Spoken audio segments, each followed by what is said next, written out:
జై తెలంగాణ. అందరికీ నమస్కారం. మీడియా మిత్రులందరికీ కూడా హృదయపూర్వకంగా ధన్యవాదాలు తెలియజేస్తూ ఉన్నాం. ఈ రాష్ట్రానికి సంబంధించినటువంటి అత్యంత కీలకమైనటువంటి జలవనరు మనకు కృష్ణా నది. దక్షిణ తెలంగాణలో ఉండేటటువంటి 5 జిల్లాలకు మహబూబ్ నగర్, రంగారెడ్డి, నల్గొండ, సగం ఖమ్మం, హైదరాబాదు వీటన్నిటికీ కూడా ప్రాణదాయనిగా మనకు కృష్ణా నది జలాలు ఉంటాయి. మరి వాటి కోసం మనము నిరంతరం పోరాటం చేస్తూ వచ్చినాం.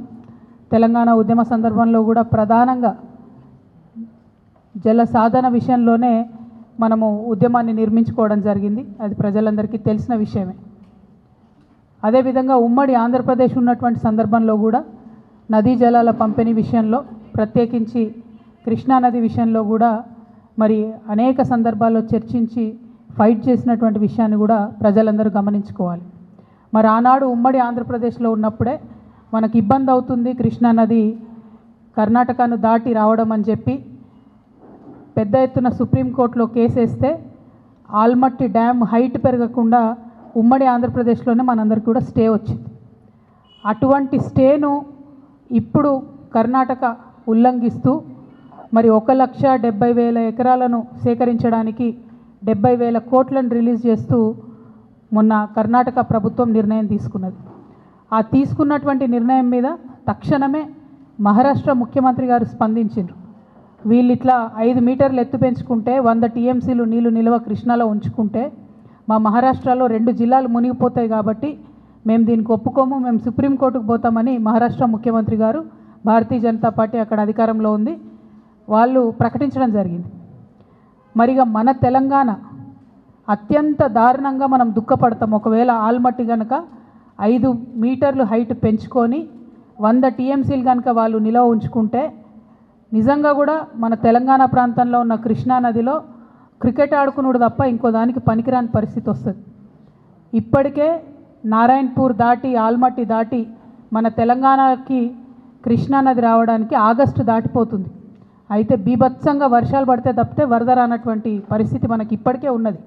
అటువంటిది ఇంకొక 5 మీటర్లు పెంచితే 100 టీఎంసీలు నిలవ ఉంచితే కృష్ణా నది అనేటటువంటిది కనుమరుగయ్యే పరిస్థితి కనబడుతుంది. మరి ఈ విషయం గౌరవ పెద్దలు రాష్ట్ర ముఖ్యమంత్రి గారు, కాంగ్రెస్ పార్టీలో ఉన్నటువంటి పెద్దలు, ఇరిగేషన్ మంత్రి ఉత్తమ్ కుమార్ రెడ్డి గారు వీరికి అర్థం అవుతుందా అర్థం అవుతలేదా అనేటటువంటి మీమాంసలో బాధలో తెలంగాణ బిడ్డలందరూ కూడా ఉన్నారు. ఇవాళ మహబూబ్ నగర్లో అనేక మార్లు కరువు జిల్లా కాబట్టి నీళ్ళ కోసం కొట్లాడినటువంటి ఎంతోమంది కార్యకర్తలు మొన్నటి నుంచి ఫోన్లు చేస్తూ ఉన్నారు. ఎందుకోసం ప్రభుత్వం దీని మీద మాట్లాడతలేదు, మరి దీన్ని ఎట్లా ఆపడం, అక్కడ నీళ్లు తీసుకుంటే అక్కడ వాళ్ళు 5 మీటర్లు పెంచుకుంటే మన పరిస్థితి ఏంటి. తెలంగాణ ఉద్యమ సందర్భంలో స్వయంగా నేను కూడా కర్ణాటక భూభాగంలోకి వెళ్ళి పరిశీలన చేసి వచ్చిన. మనకు ఆనాడు హైదరాబాద్ స్టేట్లో నిజాము ఆర్డిఎస్ ప్రాజెక్టు కట్టడానికి కర్ణాటకలో కూడా భూమి తీసుకొని పెట్టినటువంటి పరిస్థితి ఉండే. ఎందుకో అన్ఫార్చునేట్లీ ఈ 10-12 సంవత్సరాలలో మనం ఆర్డిఎస్ ప్రాజెక్టును కూడా పూర్తి చేసుకోలేకపోయినాం. దాని బదులు తుమ్మిలో కడదాం అనుకున్నాం, అది కూడా కంప్లీట్ కాలేదు. డిండి కంప్లీట్ కాలేదు. అన్ఫార్చునేట్లీ పాలమూరు రంగారెడ్డి కూడా కంప్లీట్ కాలేదు. కానీ అక్కడ మనం చిన్న జల వనరులను మిషన్ కాకతీయ ఇట్లాంటి పేర్లతోని చెరువులను రిపేర్ చేసుకున్నాం, కొన్ని పెండింగ్ ప్రాజెక్టులు చేసుకున్నాం. కాబట్టి మహబూబ్ నగర్, నల్గొండ, ఖమ్మం, రంగారెడ్డి ప్రాంతాల్లో నీళ్ళు వచ్చినాయి, పంటలు పండించుకున్నారు రైతులు. కాకపోతే నిజంగా కృష్ణానది మీద అచ్చంగా ఉన్న ప్రాజెక్టులు ఎందుకో 12 ఏళ్ళైనా కూడా సరిగ్గా పూర్తి కాలేదు. మరి పాలమూరు పూలిబిడ్డనని చెప్పుకునేటటువంటి ఈ ముఖ్యమంత్రి గారు కూడా కనీసం పాలమూరు రంగారెడ్డి ప్రాజెక్టు కోసం ఒక్క పైసా కూడా ఇప్పటివరకు నిధులు ఇవ్వకపోవడం అన్నది పాలమూరు మీద ఆయనకు ప్రేమ లేదనే విషయాన్ని స్పష్టంగా తెలియజేస్తున్నది. ఇంకొక పక్క పాలమూరు జీవదాయిని అయినటువంటి కృష్ణా నదిని కర్ణాటక వాళ్ళు ఆగబట్టుకుంటుంటే మాట్లాడలేనటువంటి అసహాయ స్థితి ఏమిటి. అక్కడున్నది మీ కాంగ్రెస్ గవర్నమెంటే, అక్కడున్నది సిద్ధరామయ్య గారే. మరి ప్రజలందరికీ, దేశమందరికీ ఢిల్లీలో సుప్రీంకోర్టు ఉంటే మీ కాంగ్రెస్ పార్టీ గారి సుప్రీమో సోనియా గాంధీ గారే మీకు సుప్రీంకోర్టు కదా. మరి ఆ సోనియా మేడంతో నన్ను ఒక ఫోన్ చేయించండి సిద్ధరామయ్య గారికి, ఒక్క నిమిషంలో ఆగిపోతుంది కదా ఈ ప్రాజెక్టు. ఎందుకు 5 జిల్లాలకు మనకు నీరు రాదు, 5 జిల్లాల రైతాంగానికి ఇబ్బంది అవుతుందంటే ఎందుకు స్పందిస్తలేరని నేను ముఖ్యమంత్రి గారిని సూటిగా ప్రశ్నిస్తూ ఉన్నాను. నేను డిమాండ్ చేస్తూ ఉన్నాను, తక్షణమే మీరు సుప్రీంకోర్టుకు వెళ్ళాలి, మీరు దీన్ని ఆపాలి. మన ముఖ్యమంత్రి గారికి ఒక అలవాటు ఉన్నది, అవసరం లేని దానికి సుప్రీంకోర్టుకు పోతాడు ఆయన. విద్యార్థులు, నిరుద్యోగులు వాళ్ళకి సంబంధించి నిన్న హైకోర్టులో మంచి తీర్పు వచ్చింది. ఆ విషయంలో మాత్రం భేషజాలకు పోయి డివిజన్ బెంచ్కి పోయిన సుప్రీంకోర్టు కూడా పోతారట. అంటే ఇంకా 1 ఇయర్ నిరుద్యోగులకు ఇబ్బంది అవుతుంది, గ్రూప్ 1, 2, 3 నోటిఫికేషన్లు ఆగిపోతాయి. అటువంటి విషయంలో మాత్రం మన ముఖ్యమంత్రి గారు సుప్రీంకోర్టుకు పోతారు. కానీ బీసీల విషయంలో రాష్ట్రపతి దగ్గర బిల్లు పెండింగ్ ఉంది, సుప్రీంకోర్టు కొండని మేము మొత్తుకుంటున్నాం. ఇంతవరకు ఆ విషయంలో సుప్రీంకోర్టు కోలే. బీసీలు ఏమన్నా కానీ, నిరుద్యోగులు ఏమన్నా కానీ ఆయనకు అనవసరం.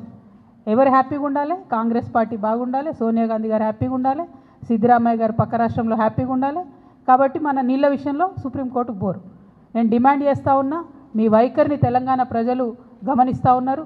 మీరు నిజంగా పాలమూరు పులిబిడ్డనా లేకపోతే ఉట్టి పేపర్ టైగరా అన్నది ఈ ఆల్మట్టి ఎత్తు ఆపడంలో మీ సంగతి ఏందో తెలంగాణ ప్రజల ముందు బట్టబయలు కానుందని ఈ సందర్భంగా తెలియజేస్తూ, మరి ఎట్టి పరిస్థితులలో మీరు పోకపోతే మేము బనకచర్ల కోసం కోర్టుకు వెళ్తామని చెప్పినాం, మేము వెళ్తూ ఉన్నాం. మీరు ఇప్పుడు కూడా సుప్రీంకోర్టులో కేసు అయిపోతే మరి తెలంగాణ జాగృతి నుండి ఖచ్చితంగా మేము ఇంటర్వ్యూని కావాల్సి వస్తుంది.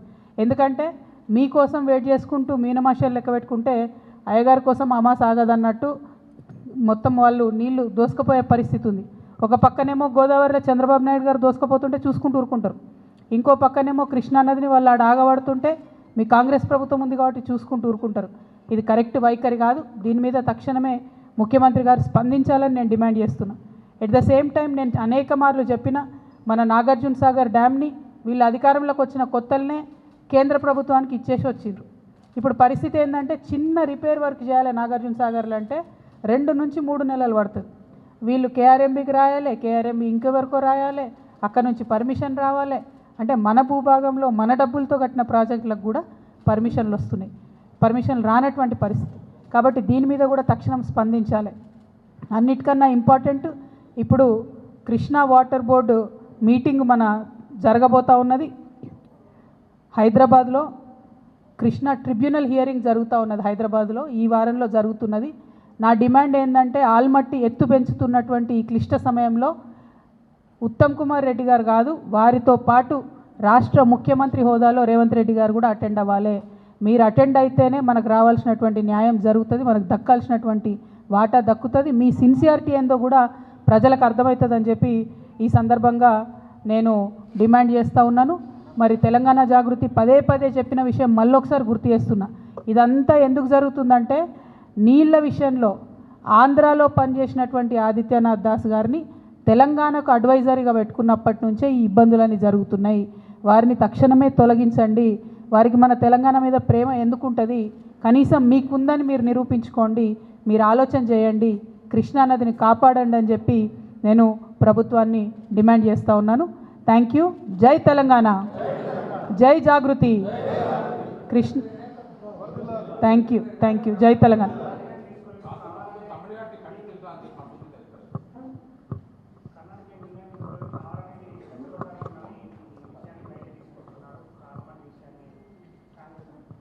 ఇప్పుడు తమ్మిడిహట్టి డిఫరెంట్ ఇష్యూ, అది గోదావరి నది వాళ్ళు కట్టాలనుకుంటున్నారు, దాని మీద కూడా పలు రకాల అభిప్రాయాలు ఉన్నాయి. బట్ ఇవాళ ఇంపార్టెంట్ ఇష్యూ కృష్ణ.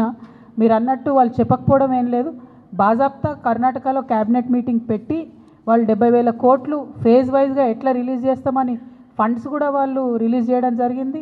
అదేవిధంగా ల్యాండ్ అక్విజిషన్ ఫేజ్ వైజ్ ఎట్లా చేస్తామని కూడా వాళ్ళు ప్రాపర్ ప్రణాళిక రూపొందించుకొని క్యాబినెట్ అంతా కూడా ఒక దగ్గర కూర్చొని చెప్పిన తర్వాత నిర్ణయం జరగలేదు అని చెప్పి ఇట్లాంటి మాటలు మాట్లాడడం నిజంగా కూడా మీ మహబూబ్ నగర్ బిడ్డలకు, నల్గొండ బిడ్డలకు వాళ్ళకు ద్రోహం చేయడం తప్ప ఇంకోటి కాదని చెప్పి నేను భావిస్తూ ఉన్నాను.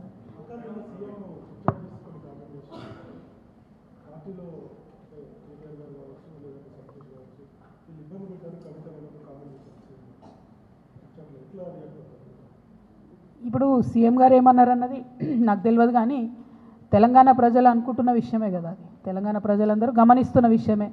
ఇప్పుడు బీఆర్ఎస్ పార్టీ సోషల్ మీడియా నన్నే దాడి చేస్తుంది, హరీష్ అన్న మీడియా నన్నే దాడి చేస్తుంది, సంతోష్ అన్నకున్న సీక్రెట్ మీడియా నన్నే దాడి చేస్తుంది. అందరు కలిసి నా మీద దాడి చేస్తున్నట్టే కదా, అలా కొత్త ఏం లేదు, అది మీ అందరి దృష్టిలో కూడా ఉన్నది కాబట్టి అది కొత్త ఏం లేదు, వింతేం లేదు. Thank you.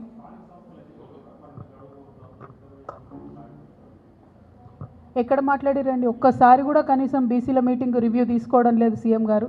మేము పదే పదే కోరుతున్నాం. నిన్న కూడా మన తెలంగాణ జాగృతి నుండి కూడా మళ్ళీ చెప్పినాం మేము, మీరు కనుక తక్షణం నిర్ణయం తీసుకోకపోతే ఇక మంత్రుల ఇల్లు ముట్టడించుడు ఉంటుంది ఫస్ట్ ఫేజ్లో. ఇంకా కూడా నిర్ణయం తీసుకోకపోతే ముఖ్యమంత్రి గారి ఇల్లు కూడా ముట్టడించాల్సి వస్తుంది.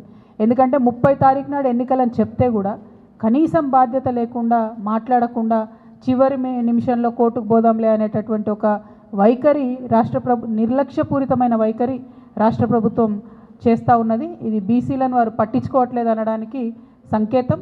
మా పోరాటం మాత్రం ఆగదు. ఖచ్చితంగా చాలా సీరియస్గానే ముట్టడి కూడా ప్లాన్ చేస్తాం.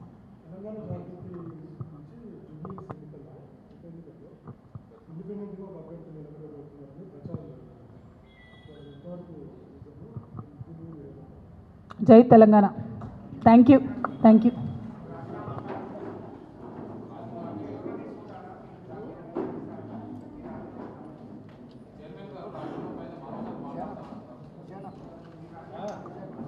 రాజీనామా నేను మంచి స్పీకర్ ఫార్మాట్లో ఇచ్చేసిన. చైర్మన్ గారు నాకు మళ్ళీ నేను తెల్లారు కూడా ఆయనకు ఫోన్ చేసి కూడా చెప్పిన, నేను మంచి సౌండ్ మైండ్లో ఇచ్చిన సార్, కంపల్సరీ నా రెసిగ్నేషన్ యాక్సెప్ట్ చేయండి అని. మరి వారు ఎందుకు డిలే చేస్తున్నారో నాకు తెలియదు. చాలా కారణాలు చెప్తా ఉన్నారు. ఆ కారణాలు నాకు అనవసరం.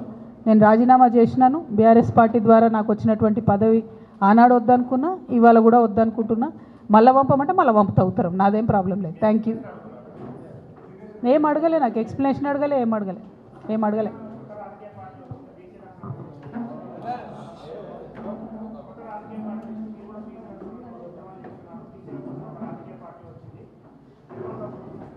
తప్పకుండా స్వాగతిస్తాం కదండి. ప్రజాస్వామ్యంలో ఎన్ని పార్టీలు ఉంటే అంత మంచిది, ఎన్ని గొంతులు ఉంటే అంత మంచిది, ఎన్ని వాయిస్లు ఉంటే అంత మంచిది. తెలంగాణ ఉద్యమంలో కూడా మనం ఒకటే మాట అనుకున్నాం, ఎంతమంది జై తెలంగాణ అంటే అంత జల్దీ తెలంగాణ వస్తుందని. సో ఇప్పుడు కూడా ఎంతమంది జై బీసీ అంటే అంత జల్దీ బీసీలకు రిజర్వేషన్లు వస్తాయి. కాబట్టి అందులో సెకండ్ థాట్ ఏం లేదు.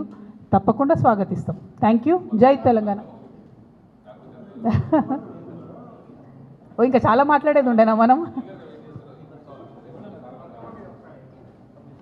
నా బాధ ఏంటంటే నేను బతుకమ్మ చెప్తే మీరు కృష్ణ నీళ్ళు వేయరేమో అని. దానికేనా? రేపటి నుంచి బతుకమ్మ సంబరాలు ప్రారంభమవుతున్నాయి. ముందుగానే తెలంగాణ ఆడబిడ్డలందరికీ కూడా బతుకమ్మ పండుగ శుభాకాంక్షలు తెలియజేస్తూ ఉన్నాం. మరి ఎట్ ద సేమ్ టైం వచ్చినటువంటి ఆహ్వానాలన్నింటినీ కూడా పరిశీలన చేసి దాని ప్రకారం ఒక షెడ్యూల్ తయారు చేసుకోవడం జరిగింది. ఆ షెడ్యూల్ కూడా నిన్న మీ అందరికి కూడా రిలీజ్ చేయడం జరిగింది. అందులో భాగంగా మొదటి రోజు చింతమడకకి వెళ్తూ ఉన్నాము. మరి అట్లానే తర్వాత కార్యక్రమాలన్నింటినీ కూడా మీకు చెప్పడం జరిగింది. అట్లానే ఎప్పుడు చేసినట్టే తెలంగాణ జాగృతి నుండి కూడా ఈసారి ఒక పాట కూడా మళ్ళీ చేస్తూ ఉన్నాము.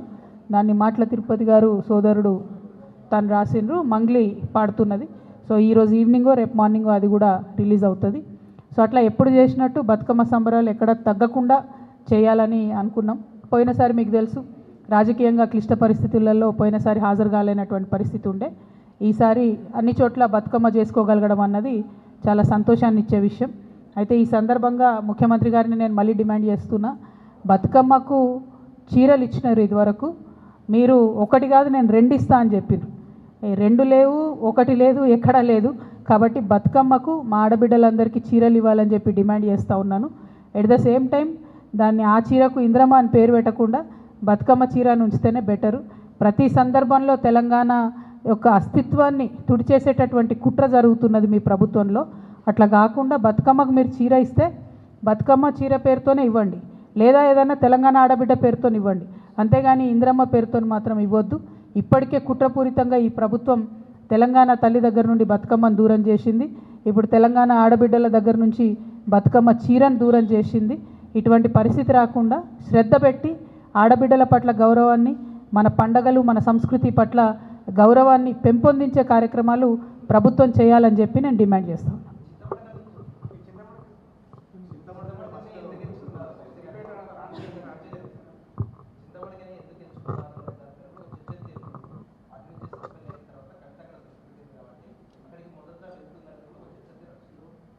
అంటే ఇప్పుడు ఆహ్వానాలు చాలా వచ్చినాయి బ్రదర్. సొంత ఊరు ఆహ్వానం అన్నది చాలా ఆత్మీయంగా ఉంటుంది, చాలా హృదయంగా ఉంటుంది, హృదయానికి దగ్గరగా ఉంటుంది. కాబట్టి ఆ ఆహ్వానాన్ని యాక్సెప్ట్ చేసినాం. పైగా వాళ్ళు పర్టికులర్గా ఎంగిల్ పూల నాడే రమ్మన్నారు. అంటే మొదటి రోజే రమ్మని అడిగిండ్రు కాబట్టి అక్కడికి పోతున్నాం.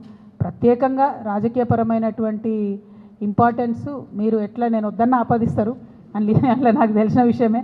కాకపోతే నేను మాత్రం మా ఊరికి పోతున్నా.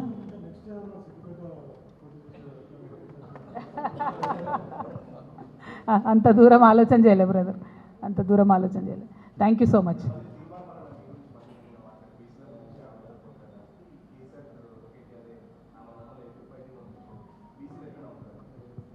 నేనేమంటున్నా బ్రదర్, ఇష్యూ మీద మాట్లాడితే ఆన్సర్ ఇస్తాం, పర్సనల్గా మాట్లాడితే ఇక ఏం చెప్తాం చెప్పు. ఊకే బీసీల గురించి కొట్లాడదాం, అందరం కలిసి గట్టిగా ఎంటబడి బీసీల రిజర్వేషన్ సాధించుకుందాం. ప్రభుత్వం మీద చేయాల్సిన కొట్లాట ఇడిచిపెట్టి బీసీల కోసం కొట్లాటలు మనం లోలు పెట్టుకుంటే ఏమొస్తుంది? అందరం కలిసి ప్రభుత్వం మీద ఫైట్ చేయాలి, అందరం కలిసి లీగల్ ఫైట్ చేయాలి, స్ట్రీట్ ఫైట్ చేయాలి, అవసరమైన కాడ బీసీ రిజర్వేషన్ సాధించాలి. జై తెలంగాణ.